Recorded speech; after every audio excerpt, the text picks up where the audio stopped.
laki perempuan? Syafahul syai'an ajna basal tahurun dari kota salam. Nggih. Nggih, monggo. Nggih. Alhamdulillah. Nggih, Bu. Nggih, maklum. Ibu, makasih semua. Fi amanillah. Sebelah rimau. Makasih ya. Di kamar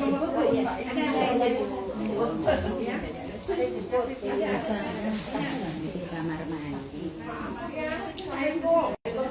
Warahmatullahi wabarakatuh. Nah, saya teruskan ya.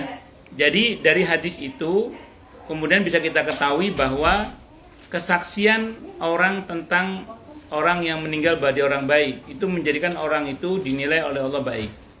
Nah, menarik pertanyaan Bu Aning tadi. Bukannya Allah udah maha tahu, Ustaz? Betul, Allah maha tahu. Tapi secara syariat memberikan kesaksian bahwa orang yang meninggal itu baik itu adalah sunnah. Makanya saya sering kalau ceramah takziah, saya kalau pas yang saya kenal ya, saya bilang saya termasuk yang menjadi saksi bahwa beliau adalah orang yang baik karena saya termasuk yang merasakan kebaikannya. Saya bilang gitu. Itu sangat diperlukan oleh si mayit. Hadisnya sahih tadi itu, Bu. Jadi si mayit itu sangat membutuhkan kesaksian yang kita ucapkan. Di samping memang secara hakikat Allah memang maha tahu, tapi secara syariat Allah menuntut kita untuk menyampaikan kesaksian itu. Terus biasanya saya bilang bagi keluarga yang tahu bahwa beliau, terutama keluarga atau teman yang tahu beliau orang baik, tolong jangan disimpan kesaksiannya, sampaikan di publik. Nah, di dalam fikih sunnah itu, Bu, ada bab begini, Bu. Ada riwayat gini. Kesaksian, hadisnya gini bunyinya, kesaksian dua orang kerabatnya saja itu sudah cukup membuat dia dinilai baik oleh Allah ketika kerabatnya itu menyaksikan bahwa dia adalah orang yang baik. Nah, makanya ketika ada seorang meninggal dunia terus kita memberikan kesaksian bahwa dia orang baik, itu sangat membantu bagi yang bersangkutan secara syar'i. Dan itu sependek yang saya tahu adalah sunnah. Nah, tapi mengenai pidato itu soal cara lah, soal cara supaya orang memberikan kesaksian. Enggak harus begitu, tapi paling tidak kalau kita punya kesaksian sampaikan. Makanya biasanya kalau habis sholat jenazah ini khair gitu.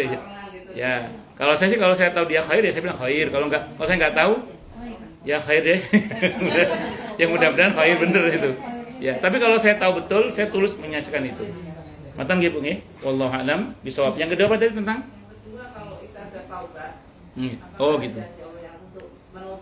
Bagus. Kalau di Al-Furqan ayat 70, kata para ulama, kebaikan akan diganti dengan keburukan itu dosa diganti dengan pahala, dosa diganti dengan ampunan. Termasuk kalau dia dulu namanya jelek, Allah akan perbaiki namanya, Allah akan tutup aibnya, bahkan Allah tidak akan pernah kasus lagi dia sampai menghadap kepada Allah kalau dia istiqomah dalam tobatnya ya. Itu seperti itu. Makanya asal tobatnya benar dan benar tobatnya, Al-Furqan ayat 70 tadi, Bu. Iya, akan Allah ganti keburukannya dengan kebaikan-kebaikan. Asal betul-betul taubat. Ibu, beberapa sahabat Nabi masa lalunya kelam loh. Siapa yang nggak tahu Sayyidina Umar radhiyallahu anhu?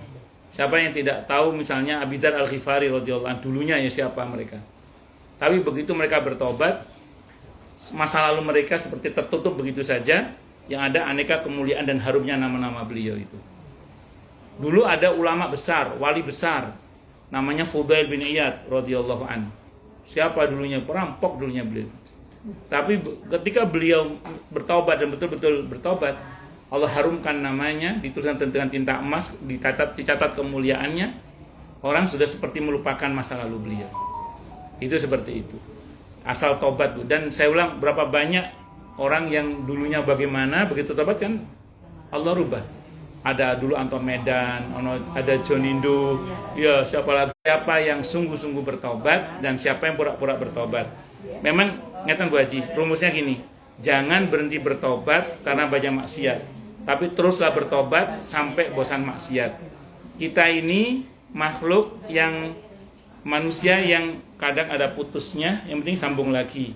Kadang ada bengkoknya, yang penting diluruskan lagi. Kadang ada jatuhnya, yang penting bangun lagi. Kadang ada kotornya, mandi lagi. Terus gitu, sampai kita menghadap kepada Allah. Ibu-ibu tadi mandi dengan keyakinan penuh, besok pagi udah dekil lagi mungkin. Tapi kita mandi lagi ya. Kenapa? Karena kita butuh bersih. Ibu-ibu ngepel rumah, nyapu rumah dengan keyakinan penuh, besok sudah kotor lagi. Tapi kenapa kok ngepel terus? Karena kita butuh bersih. Sama dengan kita manusia. Jadi kita itu kadang ya begitu. Ya jangan berhenti bertobat karena banyak maksiat, tapi teruslah bertobat sampai bosan maksiat. Wallahu a'lam bishawab. Sebenarnya gini Bu, di antara hal yang paling efektif menutup aib itu dengan tidak membuka aib orang lain. Kata Imam Malik, saya pernah tahu ada orang di Madinah, dia tampak apik kehidupannya, tapi tiba-tiba dia suka ngomongin aib orang. Lama-lama semua orang se-Madinah tahu aib dia. Karena akhirnya orang kan punya mulut juga kan, komentari akhirnya mulai dikulik lah dia oleh netizen sama netizen. Tapi ketika kemudian ada orang, kata Imam Malik, saya tahu sendiri ada orang masa lalunya kelam, tapi dia tidak suka ngomongin orang, dia tutup aib orang. Akhirnya Allah tutup aib orang itu sampai orang melupakan masa lalunya. Itu seperti itu.